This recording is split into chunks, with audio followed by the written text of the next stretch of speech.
Hey ladies, I want to discuss the women who invalidate beautiful women's traumas and horror stories. I really want to discuss this archetype of person because they're very interesting. They tend to straddle the fence. They don't have discernment if it slapped them in the face. They tend to side with abusers, narcissists, and sociopaths because they just can't think outside of their own scope. And so I want to discuss these types of people because these people tend to be enablers. They tend to be the people that give toxic people passes. And I want to talk about why they may invalidate you as a beautiful woman, as an exotical, as a gorgeous girl. So one of the first reasons why these types of people may try to invalidate your experiences and may try to tell you that what you've gone through is pretty much BS is because, for one, they can't relate. So naturally, if someone can't relate to something or can't understand something, they're naturally just going to denounce it. They're gonna basically try to act like it's not possible and it's not a thing.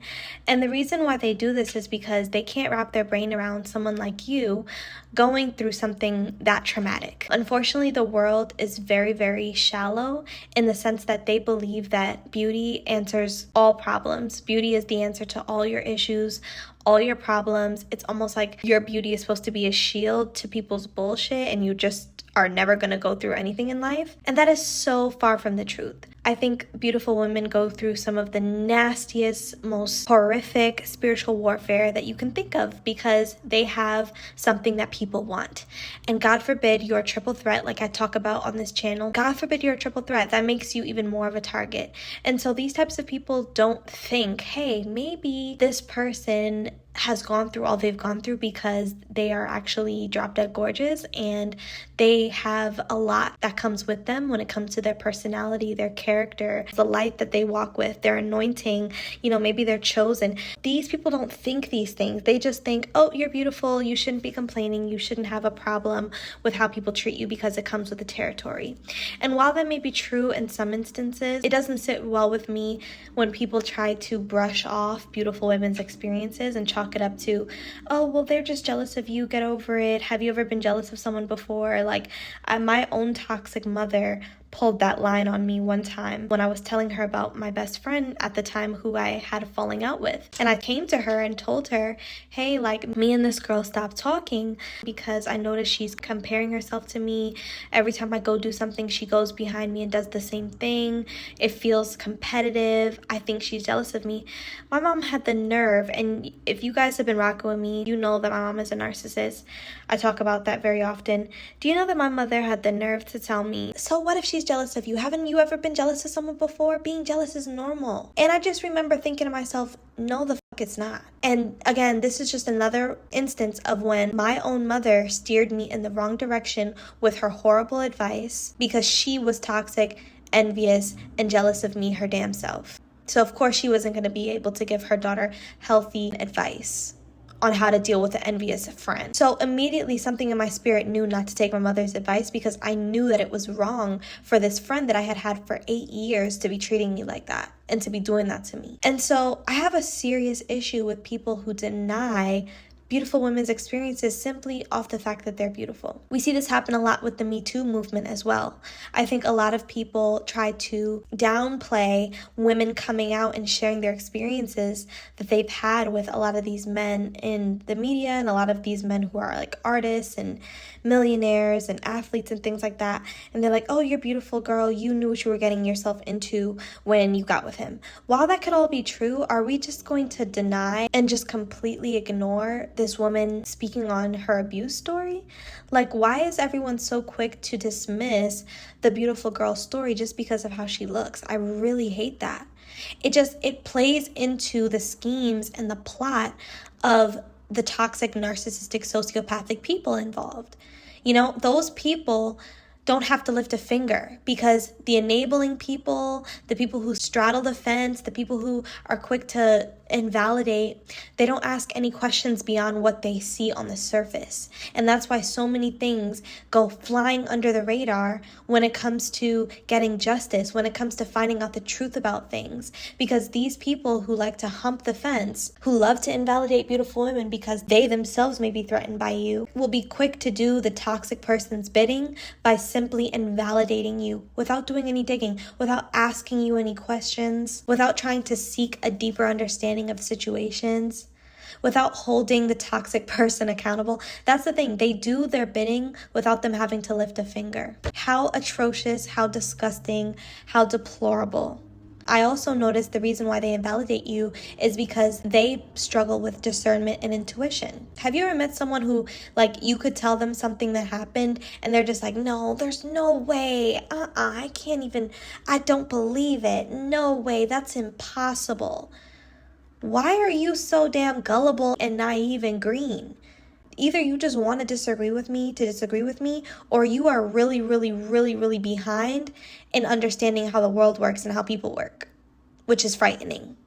But it's just like, why are you so naive to think that that couldn't be the case, that my own mother couldn't be my first bully? Oh, no, there's no way. Your mother loves you. Oh, there's no way you were bullied. I think you're beautiful, so you were probably the bully. I've heard people tell me this. I've had family tell me that they don't believe me when I tell them that I was bullied because my mother went behind my back and told people that she thinks I'm the one that's been picking on girls, which is why I had so much issues at school. And it's just like, why don't people think for themselves? Why are so many people lacking discernment and intuition?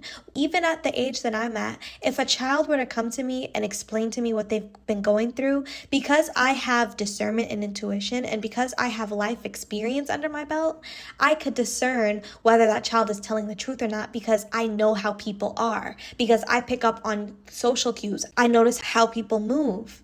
I notice how people behave. I know the real about how people operate in this life, specifically toxic people, specifically wicked people.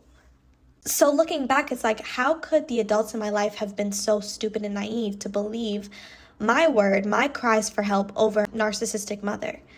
How could grown adults be so negligent to have let abuse go on under their nose within the family and completely just deny me of what I've been experiencing? And it's like, when I look at things that way, it's just certain things are just unforgivable. You know, that's why I don't hang around family like that, because even to this day, they're still trying to find ways to vouch for my mother and make excuses for her. And there's no grace for me. There's no remorse for me. There's no one, reaching out a hand to like give me that reassurance that what I dealt with was not normal. But no, of course they're not going to do that, because again, a lot of these people who enable the narcissist tend to be jealous of you as well. They just won't say it out loud, but they're going to invalidate you and invalidate you and invalidate you, because if they had to be honest, then they would have to uncover and be honest with themselves that there are people who hate on beautiful women simply for just being beautiful. And that's not something that people are ready to talk about. Even in 2025, people have a hard time with being honest about how ugly beautiful women are treated because of other people's insecurities, projections, other people being threatened. It's very obvious. But no one wants to talk about it though. No one wants to talk about it. And finally, the last reason why these people invalidate you is because they don't want you to think too big of yourself. They don't want you to think too highly of yourself.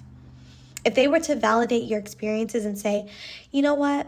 You're absolutely right. Your friend most likely was competing with you and comparing herself to you and trying to one-up you all the time and went behind your back and dealt with your boyfriend because she's jealous of you because you're beautiful and because you have a lot going for yourself and because you have a light and an aura and you're chosen and you're God's child. They're not going to say that to you. Are you crazy?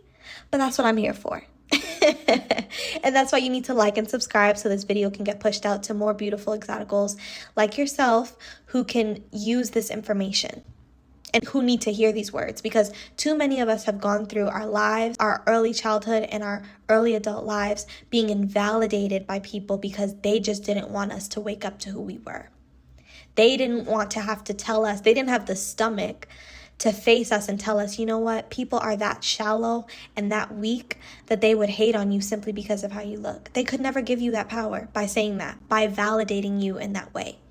So they're going to starve you of validation, gaslight you, make you feel crazy, and then uplift the person who's been toxic toward you, all in the same process. Which is why it's so important to practice discernment, practice intuition, trust your gut, trust the voice in your head, be strong, and be diligent. So ladies, drop down in the comment section. Let me know your thoughts down below. I'll be leaving my email in the description box as well, so you can share any stories that you have with me there.